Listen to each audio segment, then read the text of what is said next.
What's up, everybody? Welcome to the Jake Fletcher Show. I am super excited to be bringing you guys this fantastic, phenomenal episode, and even more incredible guest here. We have one of my best friends in the world, Corinne Stevie Francilis, aka Queen Kareem, aka Corinne Stevie. Corinne, don't feel sorry for me, boo. Stevie in the Zoom, bringing you guys all of the funky freshness that she has. She's an artist, a visual artist. She's an auditory artist. She's an MC. She's a singer. She's a producer, and just one of the most incredible lights, one of the most incredible souls and spirits that I've ever personally connected with. And we've known each other for a long, long time. We've toured the country together multiple times. We've lived in a van together.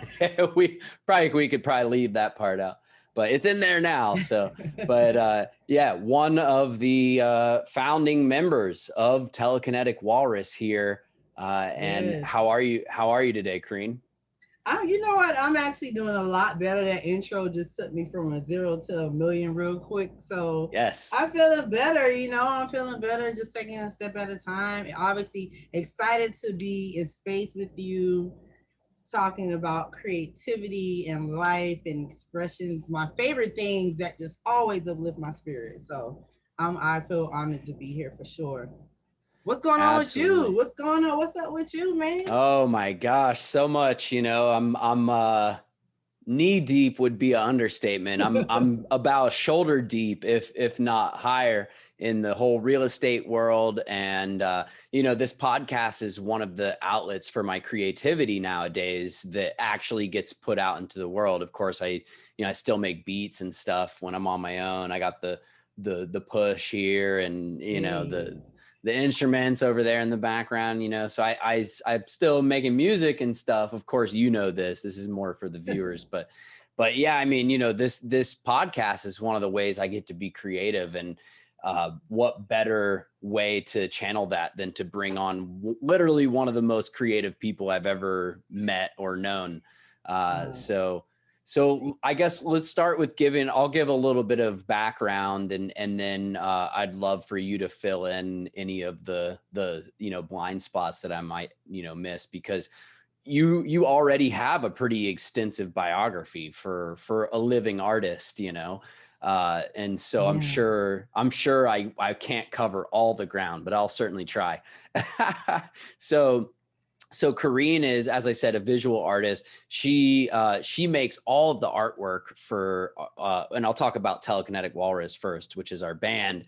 She makes all the artwork, all the stickers, all the merch, like the T-shirts and everything, pins and all that, and is basically the visual creator of the band. So if you Googled Telekinetic Walrus, any artwork or cartoon caricatures that you'll see is all created by Corinne. And she's also the front woman of the band. She's an MC. She rocks the mic like you wouldn't believe.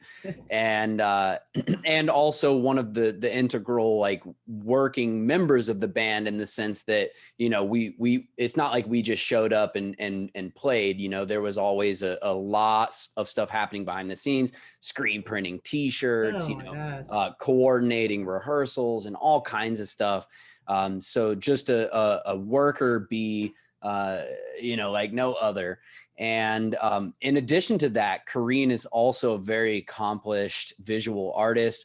She constantly is having some exhibition or another that, is including her art. She was recently featured by the Perez Art Museum, Miami, which is our biggest art museum here in Miami. It is the premier, primary art museum here.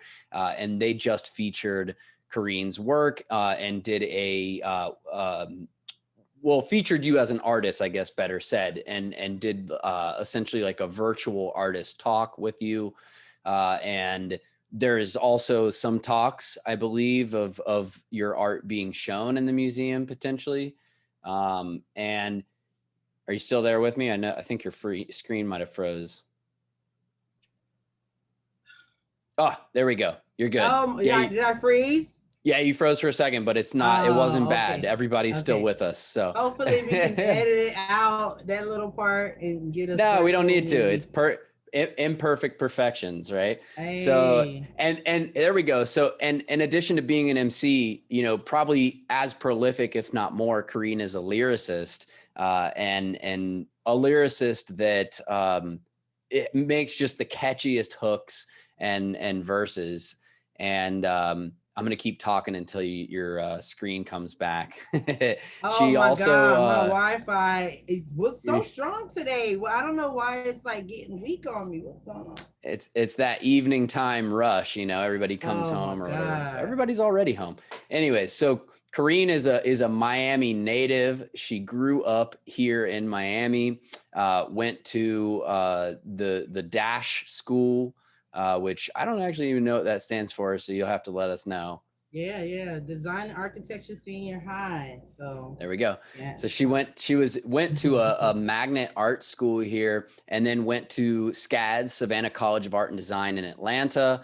And she is just a prolific artist in many senses, and continues to be putting out more and more art. And every time it seems like it's the best art I've ever seen from you, which is Thank something in you. and of itself. I guess, you know, let's kind of jump into that. But is there anything that I missed that you wanted to add as far as your credentials and stuff? I know that. Man, not really. I feel like I'm just getting started. I feel like a lot of what you said to me is just the baby steps, and I'm just getting to the maturation of like, the things that I'm like, hey, who knows what's gonna be next. So, but it's nice to be able to reflect on my journey in terms of like these are these spaces that I've been through, whether it was the art schools or whatever. These are spaces that pretty much kind of laid the bricks for me to come and like really own my artistry and just be like, yeah, this is who I am. I think before early on it was like,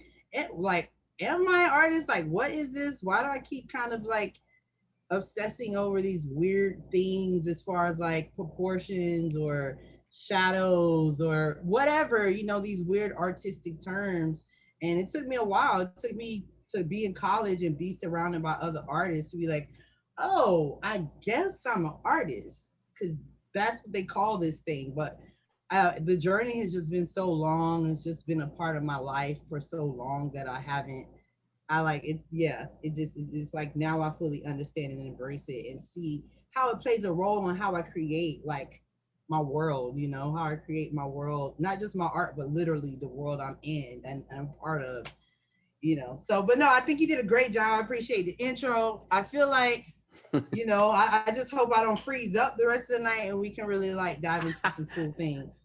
Yeah, we'll be good. I think, we got them out of the way up front. You know what I'm saying? So, but that's interesting what you say about kind of the like imposter syndrome thing. And I think that Yes. that's something that can relate to business and entrepreneurialism, which is something I'll be tying, that this conversation, threading it back into that, because essentially that's, Yeah. like I was telling you, is kind of what this podcast is centered around business, entrepreneurialism, self-development, self-growth. And sometimes we throw in some real estate, some tech type things, but essentially the core is that self-reliance, that entrepreneurial spirit. And the imposter syndrome thing is something that I think a lot of people feel, no matter what field they're in. And it's interesting because I'd never actually really heard you speak about that before. And I know I kind of had a similar thing in like high school when I first started learning to play, guitar and learning to sing and stuff like that. And it never really occurred to me that I was a musician. And then I think it was my mom who one day, she was like, yeah, you're a musician. And I was like, oh, I guess so. Yeah, I guess I am, like, it clicked, but it still wasn't something I accepted until like, I went to college for music. We were like booked, tours, and we're like making money and stuff. And there was still a little part of me, even after all of these, experiences that affirmed that like, yeah, you're getting paid to do music and teach music, and like your whole life is music. Pretty sure you're a musician, guy. But like, there was always like a little part of me that was like, are you really there? Like, are you really like all the way? You know what I mean? And I mean, I don't know. Do you think that's something that's always with any type of artist or entrepreneur or anyone who's doing something that is reaching for great aspirations? Or what how do you think about that? You know what? I can't really speak for everybody, but I know like I just mentioned, like for me, it was definitely that to a point, to an extent. And recently I felt it again. It's weird because recently I felt it, and you just read off all the kind of things that I've played around with and created, and we've been a part of so many like creative moments together and created, and I still, after all that said and done, I still was experiencing it. And I think sometimes it happens when you go into new lanes, when you're trying to expand what it is that you can do, whatever your business is, and you just don't, might not have all the knowledge you have about this thing, but you're like, I feel like I need to go in this direction to expand my business. So that actually happened with the documentary I worked on last year during the pandemic. And I want to also add that like even when I was younger, I was always making money from my art. Like I remember as young as like maybe first grade or second grade, like this is how I knew that my art brought people joy. Like at that age, I was drawing Tweety Bird, 90s cartoons, Looney Tunes and stuff. And I was drawing Tweety Tasmanian Bird. Devil.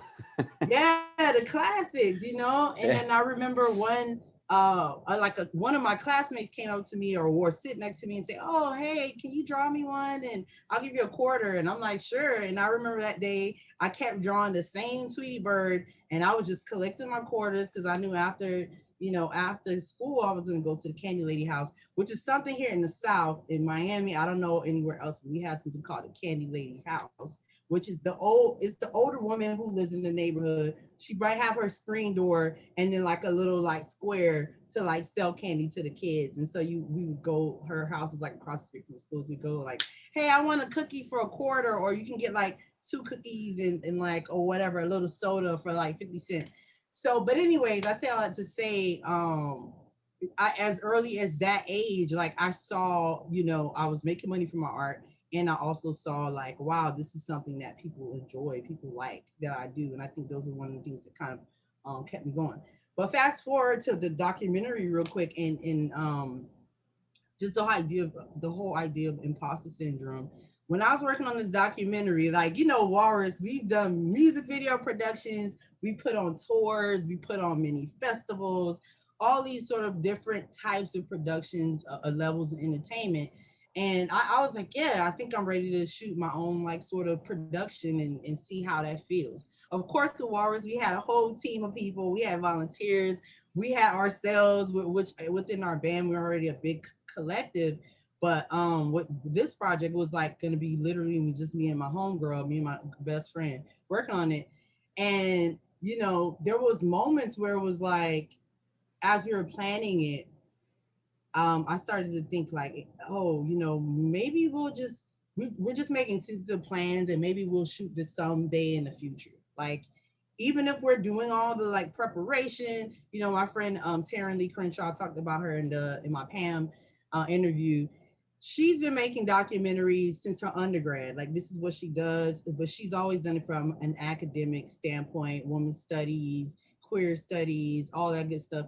And so she already had a couple of projects under her belt. And that's why I knew, I was like, this would be cool for us. Cause me and her have worked on things before, but we're getting like us joining our important pieces of our craft and to make a visual sort of experience, we never done. Like I knew I could do it because I did it with Walrus, but creating it with her, just one other person, and playing all these roles, like you talked about earlier, how I was like, that's a blessing of, being able to do a lot of multiple things. But it's like when it's time to hunker down on a project and you're your own hairstylist, your makeup artist, you're creating your own props, you're booking your own flights, you're finding your locations. It's like, oh, can I do this? I'm completely nuts to think I can do play all these roles. And that's where it really came up for me, where it was like, who do you think you are? Like, and that voice of doubt just ready to challenge you right as you're on your edge of your breakthrough. I know that was a roundabout No, answer. that we're getting straight into the deep end here. I love it. I love it. Yeah. No, and you know what? It's funny because like I talked about how I kind of felt that imposter syndrome throughout my music career. And it's not like I felt it all the time. It was more like you have moments of like you mentioned, doubt, you have moments of doubt. And I think that's normal. I think it's natural. But what's funny is that since I've been in real estate, now that I'm thinking about it, I don't think I've had that imposter syndrome thing the entire time. And I attribute that, and obviously I'm just now thinking of this and thinking about it, but it seems to me that, all these experiences that I've had leading up to now sort of prepared me to be able to be like, yeah, I've handled every single type of curveball, slider, fastball, whatever type of pitch you can throw at me. And I've knocked it out of the park every time, or at least a lot of times, you know what I mean? So there's hardly anything you can throw my way nowadays that I'm going to be like, oh my gosh, can I really do this?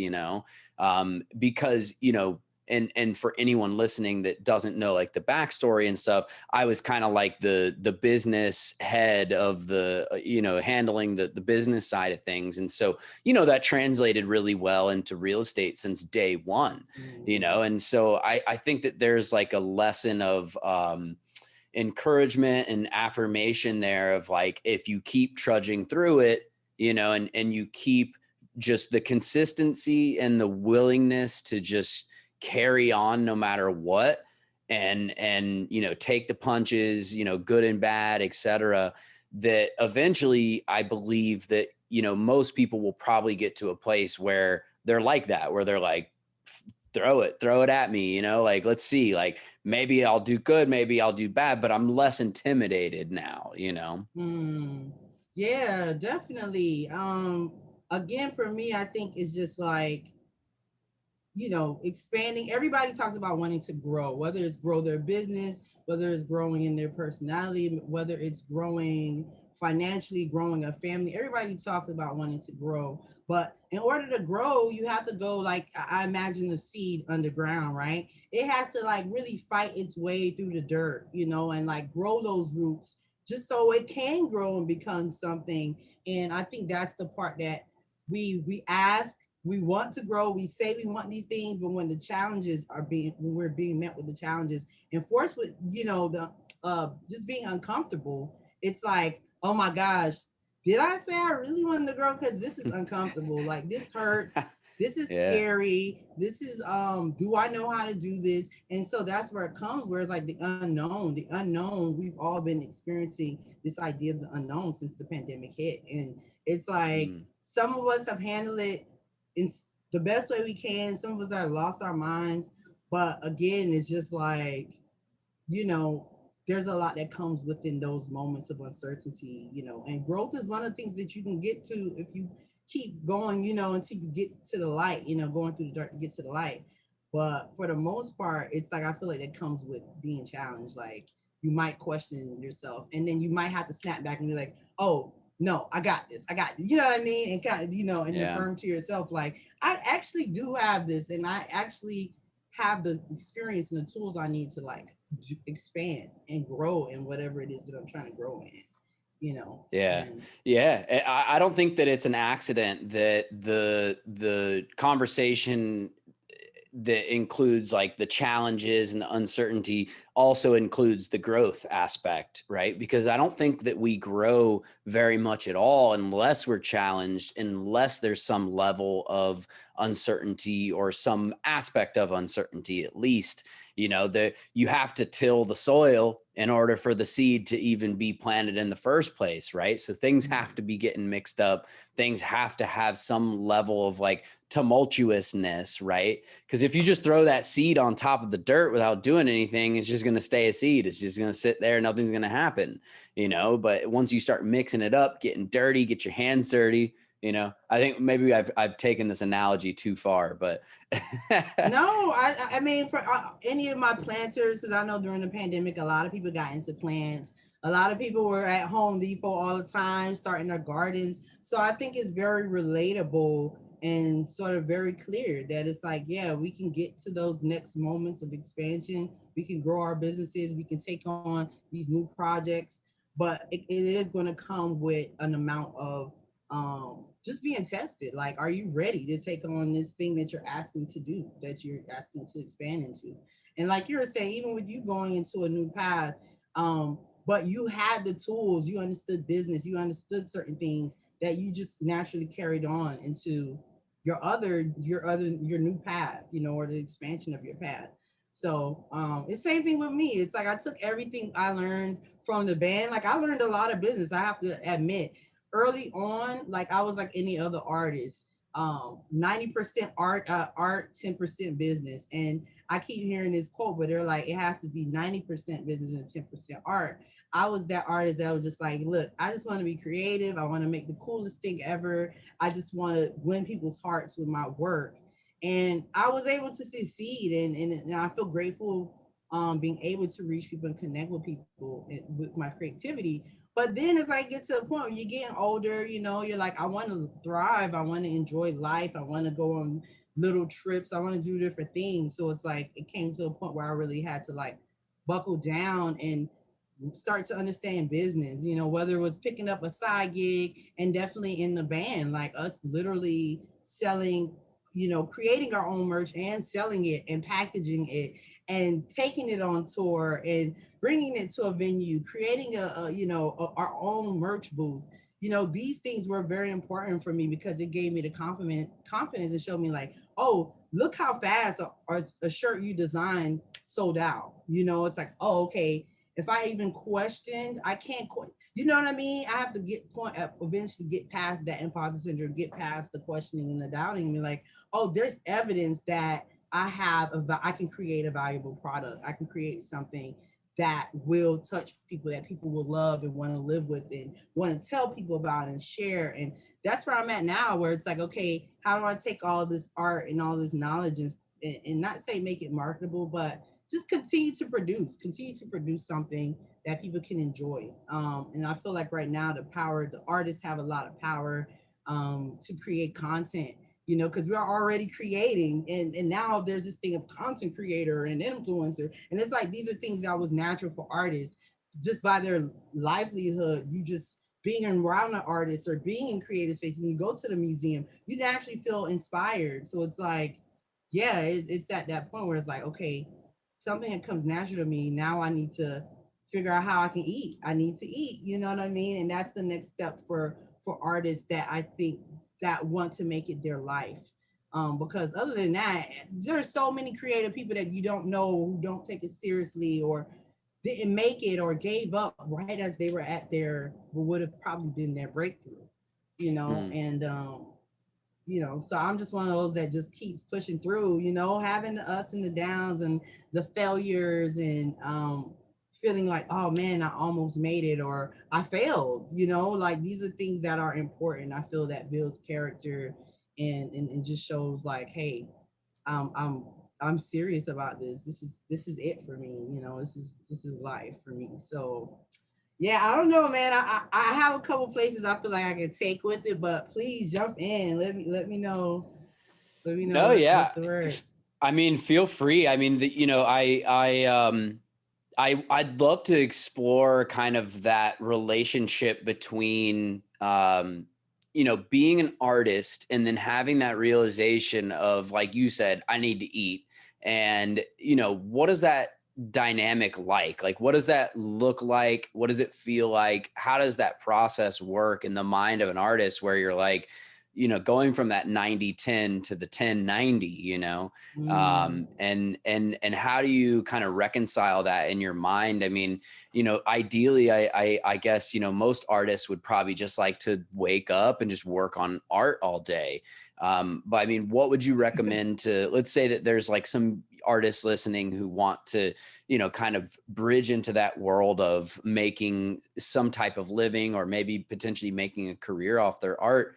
and right now they're not quite taking that step yet. What do you recommend to them, in terms of kind of taking those first steps and how they should be, thinking about what they're doing? Yeah, I mean, I think the first step is like you have to do it. You have to be creating something, right? It's like you can't call yourself a musician if you're not playing or at least touching an instrument, or you know what I mean? It's like you have to be a little bit more hands-on with it, and really like be doing it, and to an extent, even if it might be just personal, right? Because I feel like a lot of the times, there are, like I said, so many creative people, but who says, okay, I want to make this my livelihood versus, oh, this is just my personal expression I do at home when I'm just like just getting a peace of mind. So it's like understanding why you're doing what you're doing.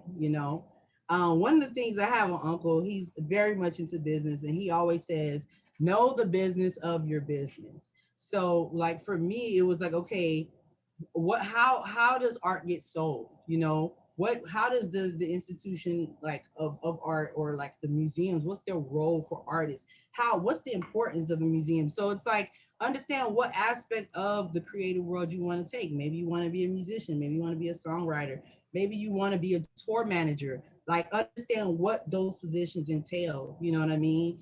And for me, it's like, because the creative part has always been so natural, I feel like I have leaned on um the creative side a little bit more. But it's like now I'm learning how to take the creative side into business, right? Like still being open-minded about things, still trying to experiment, explore, like how can I sell my work, or where can I put my work, where are different ways that people can see my work. I love, one of the things I enjoyed learning about through our process of Telekinetic Walrus is like the artwork on t-shirts, the power of a t-shirt, right? Like for promotion. Like it's like, oh my gosh, a simple thing as a t-shirt is so classic. It's like just a part of the life. And it's like if you're wearing a t-shirt with my design on it or with anybody's artwork, that's like usually the first thing people see. Oh, what's that? That's cool. And that's promotion. You know what I'm saying? And for me, it's like thinking about things like that. Like, how do I continue to connect and grab people's minds and subliminally like reconnect them back to me so that, I can be able to eat off of it. Obviously, it's gonna be something beautiful, something from my heart, something that I love. But it's also like, how can I subtly also, hustle, you know what I mean? Hustle and get what I know I deserve, and get what I know that I can get from my gifts, my talents. That's the blessing of like being tapped into who you truly want to be in your expression, because you find like, oh my gosh, I'm working, but I also love it, and it's like, dang, it feel like I'm not even working. But no, you're putting in more hours than 9 to 5. You're either having early mornings and ending your day early, or you're doing late nights and you just going through the night because you believe in like the power of what you're doing and how it's going to feed you, and how it's going to feed you not only spiritually, but how it's going to actually put some money in your pocket. And that's really what I will say to artists is just really be about what you're doing. And if it's not for you, it's not for you. You know what I'm saying? But that it starts with the love. I think the love is for me one of the key factors to generate. So then there's a moment when you draw that Tweety bird and you realize, oh shit, I can make money, right? So then what is that? What are your recommendations for once an artist finds something that clicks for them, something that works, not necessarily the 25 cents, but not necessarily that initial thing, but once they start doing something where it can be monetized in a way that actually has a good return on investment, like the t-shirts, what's the next step? Because I know there's always an interplay between like, look, this makes me money. And then eventually, as artists do, we tend to want to move on and do something else. And that's old news and we don't want to do it anymore. But that's the thing that's paying the bills. So, I mean, is that a struggle? I mean, what is that? What's your opinion of that? Yeah, doing it for the love and also paying the bills. I think, it depends on your background, where you're coming from. Some people are blessed to really fully do their art because they have the support and they know no matter what, they're going to be supported. Like what's this one artist, Damian Hirst? I mean, I think he was already paid off, you know, well off, and he became an artist. And you have those instances where people are already well off, so they're not Mhm. really worried about eating or not eating. It's like, listen, I can make a diamond encrusted skull, and y'all, this is the value of what I'm worth. You know what I'm saying? Um, for me, it's like I'm lucky because I do have people that support me. As far as I live at home with family, so I don't have to stress too much about like living space and things like that. But it's still like I think you get to a point as you just grow in your craft, as you're getting older, you're wanting more out of life. You're like, yeah, I need to find something that works or just expand to a new lane. So that's when I got into mentoring and teaching, and which I think always comes naturally for artists and creatives because it's like, yeah, I can just pass on all this knowledge I've been acquiring. And teaching has really created a balance for me and sort of a just a way to organize more, like not only my time but my priorities, you know, like mentoring and you know, working with these young people, these young students. It kind of gives me a perspective of where I am in my sort of like space, right? Because there was one point where I was like, I'm not there yet, like I'm still hustling, I'm still trying to figure it out. And we almost get wrapped into like the struggle, right? It's like because the struggle a lot of times makes the great art. You're like, I'm still struggling, but then when you look back, you're like, wait, I did this, I did this, I did this. Actually, I'm not that same struggling artist anymore. I'm actually starting to like, I've done better for myself. I have, you know, I've done well. So, and I only want to get better. So now that I've become a mentor, it's allowed me to like really see that I am this person that I've always wanted to be. Like, I have had some great experiences. I have made the money off of my work and still want to make more, you know. And then the last point of it is like passing down the knowledge, you know, like I'm finally getting a chance to share what I've learned to give, you know, kids from underserved neighborhoods, from certain spaces who wouldn't get the creative access, who wouldn't get access to certain things. Like I'm meeting them halfway now and I'm being like, hey, I'm from your neighborhood. Like I'm from, you know, Liberty City. I'm from Lemon City. I'm from Little Haiti. You know, I'm from these spaces where these kids don't, the art schools are getting cut, the music programs are getting cut. You know what I'm saying? So again, like becoming a teacher has really and a mentor has really allowed me to not only generate income, but to like really prioritize to put my things in order so I can continue to build and grow my business and my, you know, my art and all those things in one. You know, I Yeah. think that's been really important for me. Even though it was hard for me to submit, I was like, I'm not ready to teach. I'm not there yet. I still got more things. I'm still young. I'm just really, you know, um, my journey's just starting. But it's like, no, girl, you need to know where you're at right now and how like your value, because that's what's going to allow me to create more value for myself later on. Yeah. Yeah, I think there's a misconception that I've heard from some people that like you know, like great artists don't teach kind of thing, you know, like they're off making the money and but it's actually not true. Some of the greatest artists actually do teach and there's a lot of overlap there. I mean, I, you know, personally know some incredible artists, music artists, you know, that teach, you know, and make tons of money playing their music, you know. Mm-hmm. And I mean, just in general, some of the greatest teachers of all time have also been some of the greatest thinkers, some of the greatest, you know, practitioners of whatever it is they're doing, art, music, even science, you know, I mean, Yes. so I think that the way I feel about that is, you know, teaching sharpens the blade so much, you know, and there's a lot to be said for that because I know, I mean, I also taught for a long, long time and became a great teacher, I feel, and subsequently became a better artist because of that, because it forces you to really boil down what you inherently like subconsciously know into teachable bite-sized nuggets, you know, in a way that, you know, even a kid can understand, so to speak. not, not throwing shade on kids, but that's the idea behind it, is you want to make it so simple that even a very young kid can understand it, and when you're forced to do that, when you're forced to kind of boil down the lessons into that very simple message, you have to think about it in every direction and come up with the most effective path, the most effective way to get that message across, and Right. by proxy of doing that, it makes you better at what you do. Like I started learning, I learned my guitar scales, for instance, like way back in the day, and then I never really needed them and I forgot them. And then when I started teaching guitar again, or not again, for the first time, I had to like relearn my scales, and like now I'll never forget my scales, and I know them like that because I had to teach them. I had to boil them down into bite-size, chunks.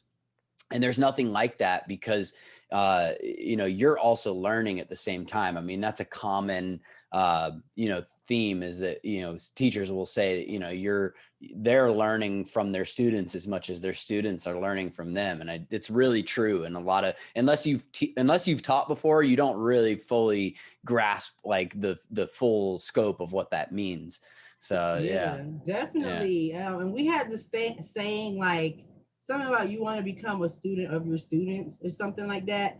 I forget, I'm paraphrasing it, but it's like really to be in solidarity with them. With our program, with I work with Guitars Over Guns, it's like we don't put it where like we're above our students, like we're their authority. Like, yes, we're your mentor, we're here to support you, we're here to get you through whatever challenges you're facing. But it's like we want to relate and connect to you because there's this personal touch that we give through what we do, and that's what makes us unique than like a regular teacher who's during the day, working with them for 8 hours. Like, and much love to those teachers because Yeah. listen, they've been the lead of Yeah. the pandemic, and I've been with them in it. So I understand the struggle. But like the after school programs and these sort of like extracurricular activities are so important for the young people and kids and just shaping their minds because honestly it starts the wealth, becoming a great business person, becoming a great artist, becoming anything great starts with your mind and the way you understand things and like what's put into it, and for me, like, I feel like the teaching was the trick to give me the money that maybe sometimes I'm not making from my business, or when you have a small business, some seasons are booming, right? And Yeah. then you have some seasons are kind of slow, and it's like, okay, if you don't have that going, it's like, okay, I'm freelancing. If I'm not freelancing, I'm teaching. If I'm not teaching, I'm selling a design. So always just having multiple ways to just continue to eat, and that's what's been important for me in this next phase. Like, okay, it's time to eat. You're capable. I know I'm capable. So I'm just like, boom. Let me be Yeah. creative with how I make this money. Yeah, I'm glad you brought that concept of like multiple income streams up because I think that's a super important lesson, not just for artists in terms of, like you said, having different ways to capitalize on your art and be able to pay the bills and keep progressing forward. But, also from a business sense and from like a financial, finance stance as well, a finance point of view as well. It's super important to not only have those multiple income streams, but also to diversify your sources of income, your sources of investment, because then when things like the pandemic happen, you're sort of better prepared to kind of shift gears over here, that this thing's working a little bit better now than the other things, or shift gears over there, what have you. I'm curious. So when the pandemic first hit, I know everybody was kind of like a bombshell. Nobody knew, a year ago today. I mean, we're filming this in April 2021. It's April 27th. And like a year ago today was when, it's like a month and a year. We're a month and a year past like the start. So we were like a month into it at this point. Things were crazy. Nobody knew what was going on. The markets were all crashing. Nobody was going out. everybody was like wiping their groceries down with like Clorox wipes and stuff, Oh and, my and probably we're doing that for a while after that as well. But, what was that initial shock like from an artist's standpoint of like, oh my God, how am I going to shift? And what was it like through the pandemic? How were you able to adapt? And are you better off now? Are things better for artists now? And what has that overall effect been? And what was it like at first? Yeah, for me, so when it hit, I was still working in person, going to run the after school program in person at Madison Middle School. So I was still going there, and I remember the like whispers, from the teachers and the kids. They're like, "Oh my God, COVID! Oh, I don't want this. Is from China. I don't, like kids are so silly, but they're so funny because their innocence is so inspiring. Because when the world was starting to feel like heavy and weighted, I feel like being around them, they kind of made me think like, is this really happening? Because they were so playful about it. But then once it started to get really serious, it was like, oh my gosh, there's no way we can stay in school because, young kids, of course, as we know, they're always touching stuff. They're everywhere. So I remember thinking in my head, I'm like, what are we going to do? Are we going to close the school down? And I think it was like that week of like the 15th, I was supposed to go on a field trip with some of the students, and then that's when they're like, oh, school is closed, everything is closed down. And so there was a sigh of relief, because it was like, oh good, like we will be kind of safe, for the moment until we find out what's going on. But of course, once that little sigh of relief kind of like faded, it was like, okay, what's the next step? And I got to give props to the organization, GoGo, because they were like ready to pivot into this digital world. And it was like, okay, we're going to start having our digital meetings, staff meetings on Zoom. We're going to, everything sort of shifted. And I can say that for me, it inspired me because it's just the ability to pivot into any sort of like shift and change, right? It's like to be a business person, to be a creative person, to just be a person that's a part of the times. Like it's like if you want to, what is it? I've been hearing this quote a lot lately. Only the strong survive. And it's like in order to survive, you have to know how to pivot, have to be able to shift and make the best of the moment, and it's like if you don't, you're probably gonna sink. So I'm watching these guys and these students and these mentors and all these people sort of like all be on one accord and be like, okay, now we're going to this digital sort of platform and we're going to maintain our students. And so I even learned business from that perspective. It's like, how do we continue to cater and give, bring content, bring a outlet of relief to these young students who are stuck at home. We're all experiencing this for the first time. How can we be relatable and still connect? And of course, our organization was like, oh, boom, we're just going to meet them where they're at. And we're going to still be creative. We're still going to give them music. We're still going to like make them know that they have a safe space with our organization and just provide what we know, which is great music, tips, guidance, mentorship. And so for me, that was one outlet that really shaped like what I was doing in the pandemic because I was still working. After it hit, I think we had maybe a week off. And then it was like, boom, we're in this digital setting. My computer works. Okay, cool. I got Wi-Fi. Cool. And so you sort of realize like how important it was to just have these small things, like you said earlier, people went crazy about groceries and all this stuff, but it was like, yo, do you have internet? Do you have Wi-Fi? This is the wave. Even though I've been making money like virtually, I've always had clients outside of Miami, so I can like email, and I was already prepared for that stuff. That was a lot of stuff I learned in undergrad. And obviously just being a modern artist, imagine Da Vinci didn't have an email address. You couldn't email it like, hey, Da Vinci, I need my, no, you had to live wherever, these things happen in person. And funny thing, I ended up doing 2 paintings. I did 2 portrait commissions during the pandemic. And it was from this woman in Boston. And literally, I was having to scan her the process of like this portrait I was doing of her daughter. And I said, yo, like, Picasso, can you imagine somebody commissioning Picasso or any of a, Basquiat? Like, hey, can you email me like where you're at in your process of this painting? It's like, oh hell no, like that wasn't going down. So that's kind of Mm, how I know that I am, where I am as a modern artist, because literally I'm still able to paint portraits, match colors. Mind you, like I have to understand when I'm taking the photo of my process, it has to be close to where I'm at, like color wise, production wise. Like I can't send them a faded photo and be like, yeah, this is where it's at. Like it has to look like what they're going to get. So right.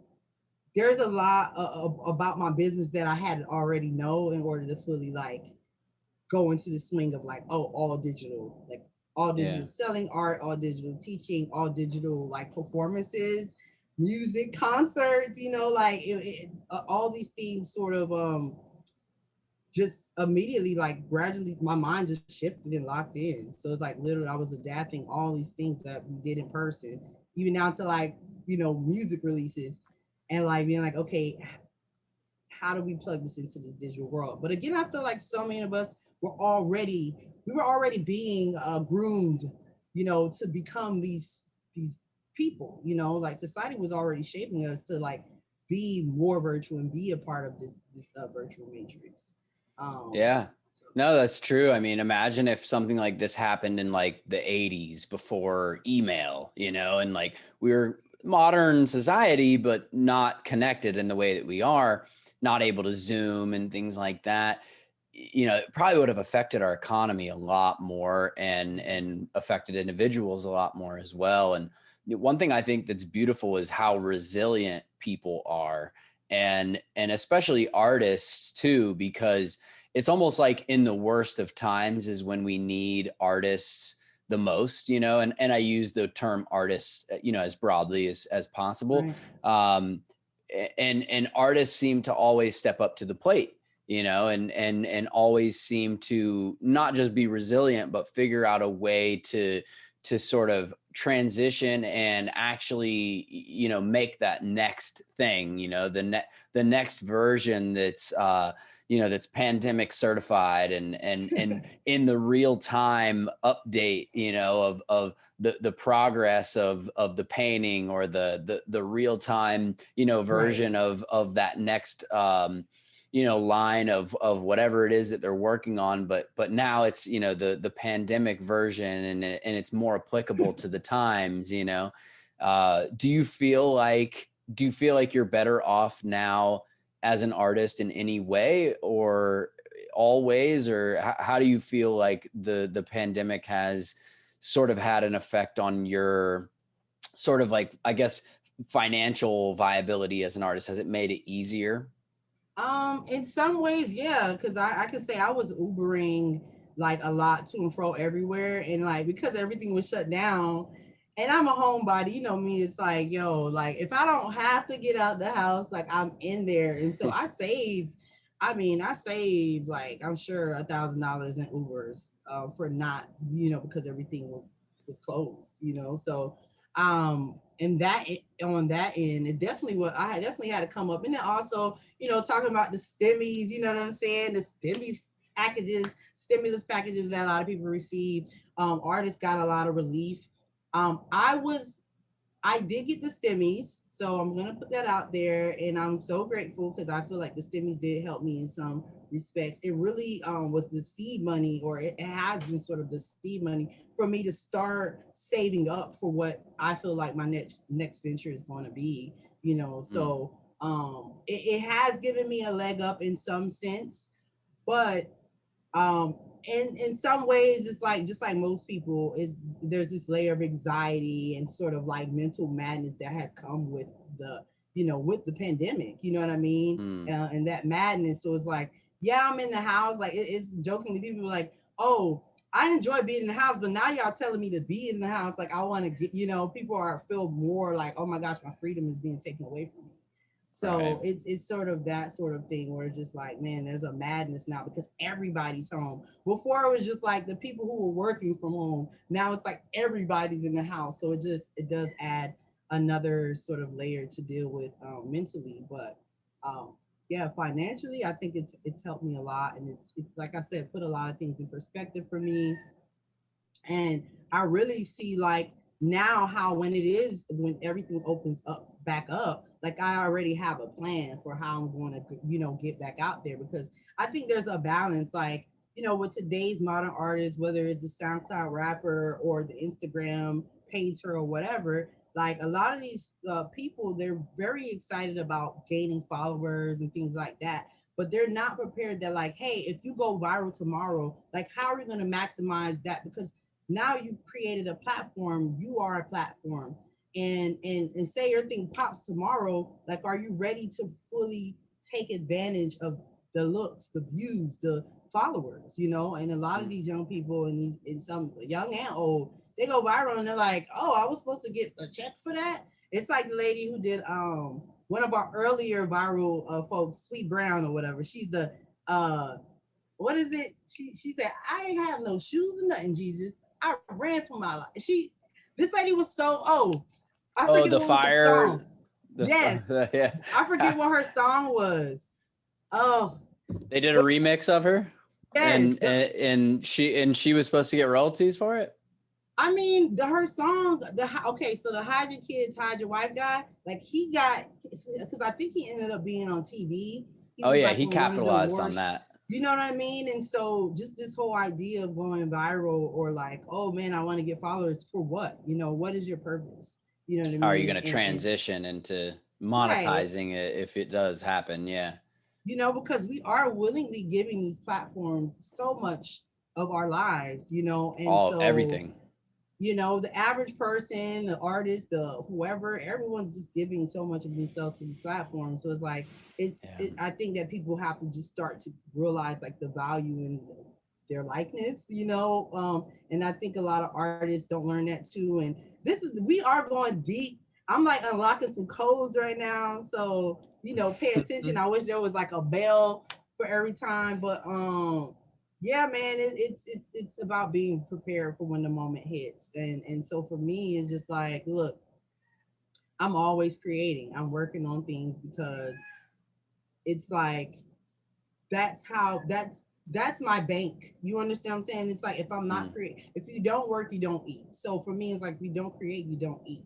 Because what I create is that's how I get it. It reminds me of that line from Andre 3000. He's like, if I like, basically, if y'all don't dance to his raps, like it's, he's in, I forget what, I'm paraphrasing this quote, but it's like, if I don't rap and y'all don't dance, like I don't if it don't move your feet, then I don't eat. So we like neck to neck.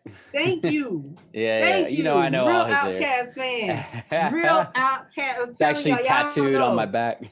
Listen, I know he's doing real estate, but this man knows his music. So it's just like, it's sort of that sort of thing where it's like, I gotta be. So this pandemic has given me the space to just sort of pile up these concepts and really, like I said, plan for that reopening, for the biggest launch, you know what I'm saying? So what's that look like? What's the talk us through your plan. What's that reentry look like? Give us some context so that people can, abstract it into their own life. You might have to pay me for that. Nah. We got the master class coming. The master class is on the way. Let me tell you. Actually, and then let's get a glimpse. Tune into my Perez Art Museum talk as well. That was, I did last month, and I really. I'll link that down below, by the way, for everybody. It's in the comments. I really dive into my journey, and a little bit into my process of how I got there, and it was really it's really consistency, because there's so many things that kind of like hit me on a daily, creatively, just life, and it's like, I could really go so many ways with it. So for example, right, one of the process I can talk about recording. I did a song in the pandemic called Close to Me with this artist, Ari, who is based in ATL, and they are a singer, songwriter, dancer, does a little production, everything. And just making that song, for example, recording in the pandemic, a lot of artists were like, hey, I want to collab with other artists. Producers were putting call out for, hey, MCs, people who have, recording equipment at home, like, submit some verses. So I ended up linking up with this artist because I knew her sister. And it was literally like, okay, boom. First step was me creating that track or whatever, creating the song. then writing the lyrics and recording my demo and sending it to her. Mind you, I had never worked with this girl before. I had never worked with them before. And so, you gotta respect people's pronouns, you know what I'm saying? For sure. I had never worked with her of them before. And so sorry. Um, and so I didn't know what if this person was going to respond, if they were going to be able to keep up with the pace of what was calling for, which is like, how do we? I want to make music about what I'm experiencing. So I call it the pandemic anthem or whatever. And once the song was done, they sent me their vocals. I put them into my garage band, my whatever system you're recording on. Boom, did my little thing, got it mixed. Of course, because I do the artwork, I was able to create the artwork and sort of and just put it out there. And that again, I kind of like rushed through it, but like there's so many steps into just planning a piece of art, whether it's the art or music, that it's like, yeah, by the time it's time to like put it out, like it's like, whew, am I gonna get to that point? So that's one of the things I think music helps me plan. It helps me also kind of generate the concepts of like what I want to bring to people. Cause like, and when I say that, I mean that I kind of use it as a springboard. So it's like, yeah, I might start with music, but it's like, oh, it might turn into an installation. It might turn into a coffee mug. This music might end up inspiring, I don't know, a T-shirt or a sticker. And so I kind of use one seed or one aspect of like what I already enjoy doing, and I just use it as a springboard to expand and create all of the things. And then That's it's like, awesome. okay, am I ready to share with the world? And that's where it's like, okay, I might test out something. It's like, hey, I printed one T-shirt. What do y'all think of this? And this is where social media, I feel like, plays a great role for that you know, instant gratification, because like, oh, you could see if this is something that's going to work or sell or whatever, or it might not be something that people are into. But yeah, there's a whole process. I hope that helped. I hope that was somewhat clear.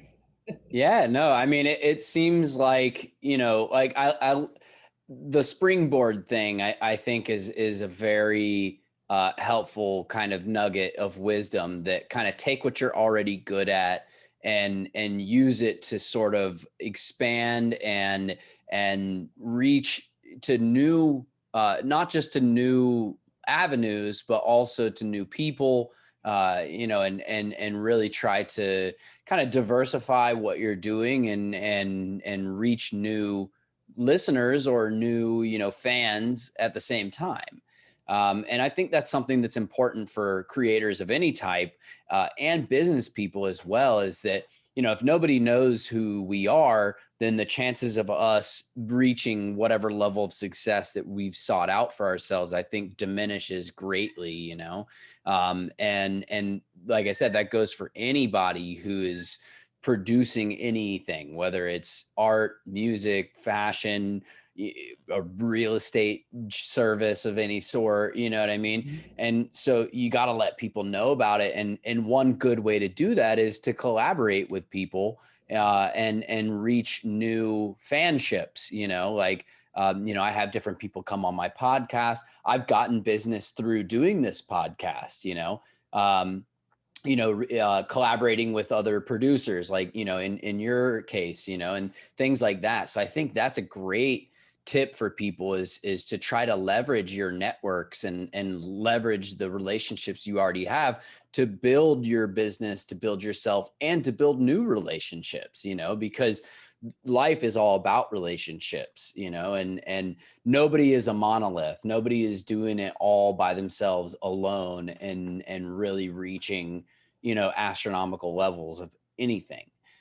So, I think that's great advice. Is there any advice that you would give to a young Corinne Stevie that, if you could go back, like, is there anything that you would do differently, or what would you, maybe not necessarily going back to yourself if you don't see it like that, but if there were young artists listening, any advice that you would give them, just starting out, things to think about, things to not worry about? Mm. Yeah, I would definitely say, just have fun. Make sure you love what you, or yeah, at least enjoy what you're doing. Because if you don't enjoy it, honestly, it's gonna suck. I think with any work you do, I feel like I've been thinking about this a lot lately, but it's like be the best you can be in whatever you're doing, right? So like if you are a waitress, like be the best waitress, like sell what you're selling and people and become that thing that people come to that restaurant for you. And Yeah. I find that I've been trying to do that more in these new spaces that like I said with teaching, like I'm getting to the point where it's like, oh, I'm realizing like, hey, I could put my own sort of swag on mentorship and do it my way, and that's what's going to make the students be like, wow, I want to work with her again. And I've seen those results, where the students are like, oh, I want to work with Miss C. I'm excited. So I recognize that there's certain things that I do well that I've been able to translate in all aspects of my life. And so once you find what you're good at, it's like whether it's your smile, whether it's you showing up on time, whether it's you always just the person that people can call. Like that's one thing I feel like that artists should understand is like learn how to show up on time, learn how to like just be present for your opportunities. You know what I'm saying? Because Yeah. it's so easy to lose out on something because you didn't try to be there, or you didn't Mm. try to, you know what I mean? Because the art, anybody can become a great artist. I mean, you can work on someone cannot draw, and you can say, hey, let me just show them. And if they draw every day, there's going to be an improvement. Or if that person records, they might not be the, what I'm saying, the natural, but you Mm. hear those stories all the time where it's like someone was not Yeah. that great, but they had the work ethic, they had the personality, they was willing to go the distance, and that's what got them to their next step.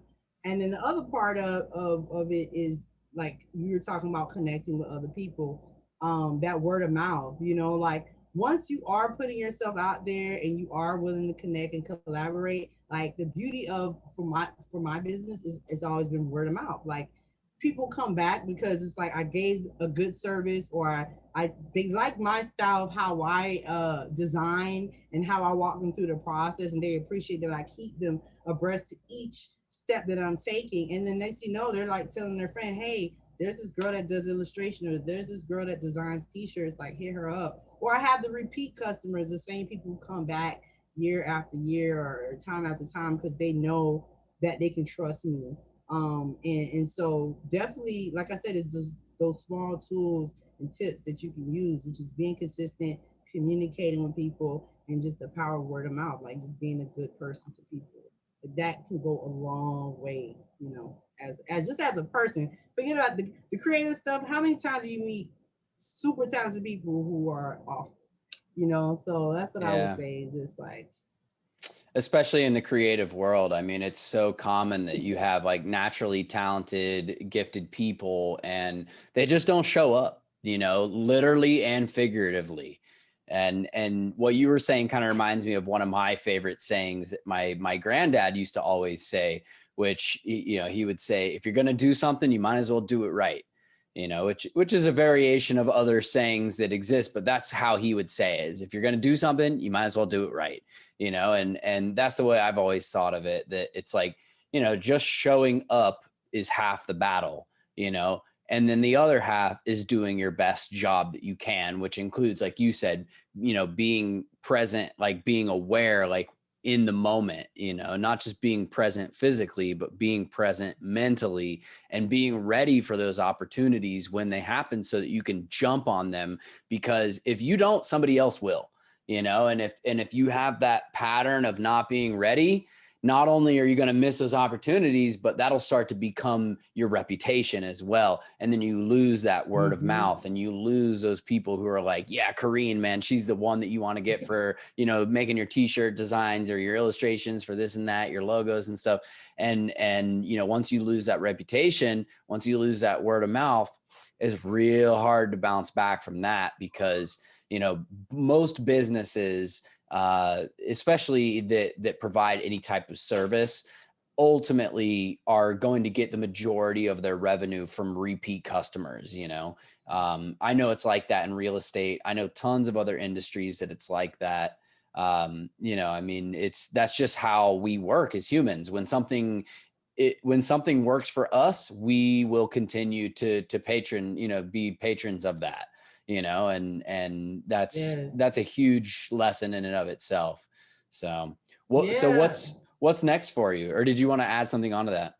Not yes and no, but what I guess I'll just ease into what's next. I'm super excited to talk about that because that's where I'm currently at. I do have my little notes, so I'm looking over to the side. It's all good. So Scissors G Coast is a project, an album that I recorded last year. Well, I have been recording it for maybe the past 2 years, like putting it together, but I released it last year, February 2020. And like I mentioned earlier, towards the end of the year when the pandemic was really like we're in the thick of it, we had the summer, it's like, first it was like, oh, grocery stores are closed, and we had the uprising, which was like the height of the thing, and then sort of like the fall, it was like still pretty tight, but like, things were just kind of storing up. But I say that to say by that point, like I had found a new space in my mind, a new space in my spirit where I was just like, I think I need to do something else, So I ended up expanding on this album and wanted to do a documentary, Synergy Coast, which surprisingly ended up becoming something that I didn't expect it to become. Because initially I wanted to be sort of this Afrofuturistic story that told, was about fashion and music and told the story of my project. But it became something a little bit deeper where I talked about art and visibility for African American artists from the Caribbean. Like I really kind of dove in. And so, yeah, so that's going to be getting released very soon. Just a little bit more background on how it came together. Like my friend out in San Jose, California, we ended up like shooting this in 7 days. There was like, we had 3 locations. We shot in San Francisco. We shot in some small place, this weird small town called uh, Full Moon Bay, or like it was like this weird cabin place with fog everywhere. It was like tripped out. And then we shot in Oakland, California, which is super cool just to have that like Bay Area vibe and energy. And the cool thing about me, like just stretching myself out and going to shoot something out there, like, and not knowing, like, not really, you know what I'm saying? Just having me and my homegirl do this idea of run and gun, which she calls this documentary style, where you're just like, no permits. You're going to sort of these locations where you're not really supposed to be. We end up shooting a lot of parks, a lot of like natural parks, a lot of places that were public space. But out there, it's like public spaces like mountains and like, hills, and like, like our public spaces here in Miami is like, maybe you might get cityscape, you might get some swamps and lakes here and there. Yeah. But going out there really expanded this otherworldly visual language that I wanted to have for this documentary / art film project. And yeah, I just wanted to put that out there because that's coming, and it's a big one. It's one of those few things that I get to combine like literally my entire self into it, and people get to hear from me, which I think just being a woman artist, being a Haitian artist, all the different names and layers and labels I can add to myself. I feel like we don't normally get a voice, and that documentary was my way of saying like, we have a voice, I have a voice, here's my voice.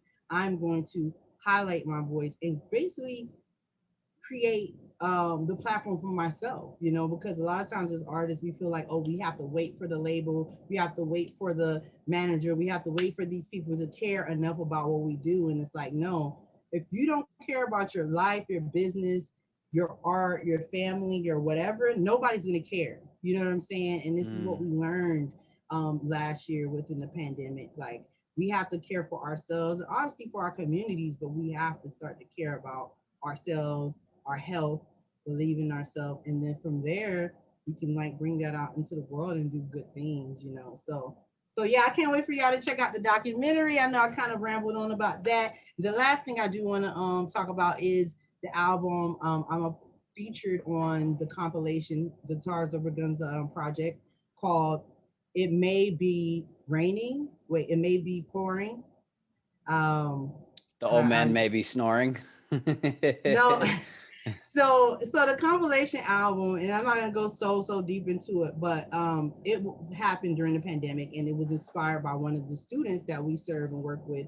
Her name is Liana Lawson, I believe. She's 13 years old from North Miami, and her mentor and a couple people, like, they got together and she recorded this demo called it's called This Ain't Nothing New, and she wrote it herself. This was a girl that came into the program, like, didn't play guitar. She ended up playing guitar, coming up with her own chords. Anyways, her song inspired this compilation album that ended up getting open to all the mentors in the organization. And it was like, hey, Wow. mentors, if y'all want to submit a song, y'all be compensated to this concept we have.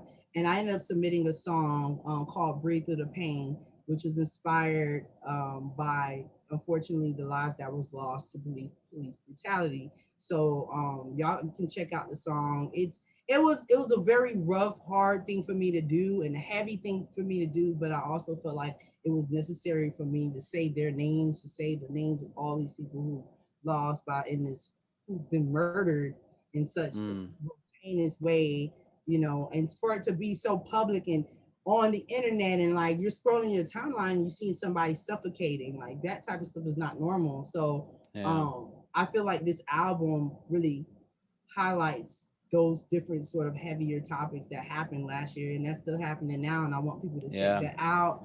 It's From Guitars Over Guns. It May Be Pouring, I think is the title. I wrote it down. Is that out? It's out right now on Spotify, everywhere. Okay. 14 tracks. I mean, there's real music on here. It's real music.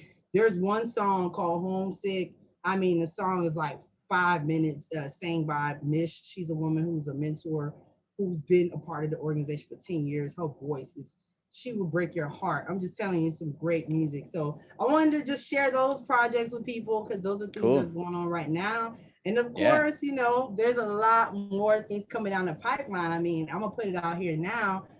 Look for a Telekinetic Walrus album 2022. Hey, we're dropping it on them like that. Okay, we're letting them, getting them a little peep. It in.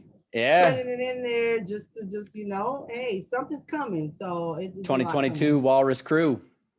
I like how that sounds. So, let's hashtag it. So I didn't know we were previewing it on them right now, letting them in. So you heard it here first. People.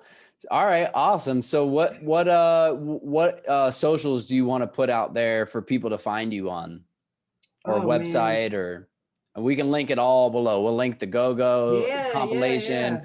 We'll link Syzygy. We'll link everything.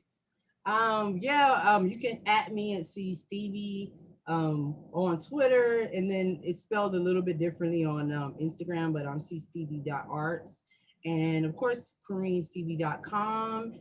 But yeah, Instagram and Twitter is like where my main sort of like where I'm kind of in the webs hanging out. I'm trying to break into this NFT art thing, which is a whole nother world. But for now, you can catch me in those places. And Jake, I just want to thank you again for just bringing me on the podcast. I love what you're doing. Thank you. I wanted to shout you out because we have been a part of each other's journeys and each other's growth, and we've challenged each other in so many ways. So I'm just happy to see you just flourishing and growing on your end, and the set is looking beautiful. And I wanted to ask you about the art in the background before you sign out, because that's pretty cool too. Oh, those are sound panels. Oh, okay. Yeah. You can kind of see over here. There's like a depth to it. I can't do the mirror up and down. There's like a depth to it there. So they're kind of like 1.5 inches thick sound panels. And then it's just like laser cut, like particle board on the surface of it with like a wood type laminate over it. It's nothing special. I mean, they're like cooler looking sound panels than your average like egg crate looking stuff, Yeah, no, it's a vibe. I actually thought, like, because that reminds me of somebody's art I normally see around in Miami. I think Marcus Prime, he would do like sort of those geometric things where it's like, it looks like they lay down tape and then spray paint over it and then pull the tape off. That sort of thing. So, but yeah, man, this is dope. This is a really cool, like, just vibe and just opportunity to just talk and catch up and really I'm always grateful where I can tell my story again. I feel like, a lot of young girls, a lot of young women, I mean, just folks in general, people of the diaspora, a lot of these young people are getting killed and are losing their lives, and they're not getting the chance to express themselves and tell their stories. And it's sad that a lot of, their stories die with them. And I just feel like grateful that I am here and that I could just at least shine a light on some of these stories and tell my Yeah. own, which is the main thing. So I'm grateful to be here. Thank you.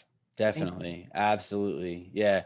And for anybody listening on YouTube, we'll link everything down below. So go follow Kareem. Kareem, thank you so much for being on here. I know you and we could talk for hours, Yes. but at some point we got to cut it off, but you and we can talk about the NFT thing here. So hold on after we sign off, but thank you guys so much for listening to this episode. I hope you enjoyed.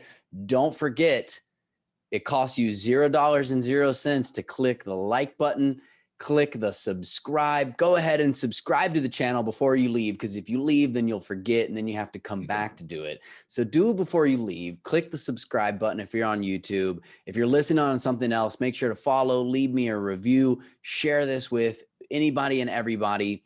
And we are very thankful for you guys listening in and tuning in to another episode of the Jake Fletcher Show. Hope you enjoyed, and we'll catch you next time. Peace.